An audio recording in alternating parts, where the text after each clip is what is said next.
दोस्तों खेसारी के टैटू वाली को तो आप लोग कहीं ना कहीं जानते ही होंगे, और क्यों नहीं जानोगे। खेसारी लाल ने उन्हें अपने साथ काम करने के लिए मौका दिए थे, सही बात है ना? नहीं।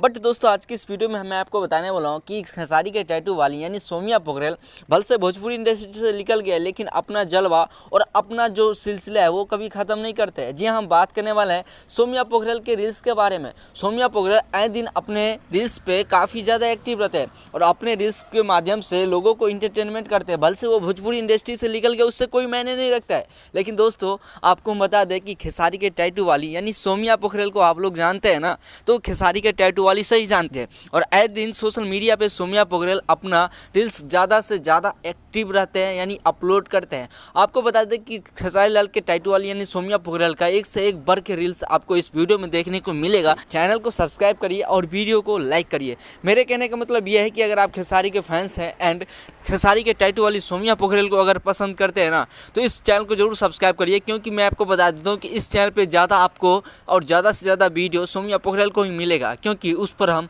हमेशा रिसर्च करते हैं और उसके बारे में जानने का प्रयास करते हैं कि आखिर वो क्या करता है। लेकिन दोस्तों जैसे ही मुझे कोई अपडेट या कोई भी जानकारी मिलता है तो मैं आप सबके पास पहुँचाने का प्रयास करता हूँ। लेकिन हमारे इस प्रयास से अगर आप सहमत है ना, तो चैनल को सब्सक्राइब करिए। बस मेरा एक आप सबसे एक छोटा सा यही विनती है। लेकिन खैर बात करते हैं खेसारी के टैटू वाली आखिर अभी फिलहाल में क्या करता है। तो दोस्तों मैं आपको बता दूं कि खेसारी के टैटू वाली जब से सोमिया पोखरेल अपने नेपाल के हैं तब से अपने दुकान पे ही रहते हैं और रील्स पे काफ़ी ज़्यादा एक्टिव रहते हैं। और जैसे ही खेसारी के गाना कोई भी रिलीज होते हैं ना, तो उस पर खेसारी के टैटू वाली सोमिया पोखरेल फटाक से और उस गाने पर रील्स बना देते हैं और अपने इंस्टाग्राम आईडी के रील्स पे अपलोड करके लोगों के साथ काफ़ी ज़्यादा इंटरटेनमेंट करते हैं। फिलहाल में अगर हम बात करें सोमिया पोखरेल फिर से भोजपुरी इंडस्ट्री में आएगा या नहीं, इस पर आपको हम थोड़ा सा जानकारी के अनुसार बता देता हूँ कि देखिए सोमिया पोखरेल को लेकर काफ़ी ज़्यादा विवाद हुआ था, वो तो आपको पता ही है, क्योंकि सोमिया पोखरेल एक इंटरव्यू के दौरान कह दिया कि आखिर कौन है पवन सिंह।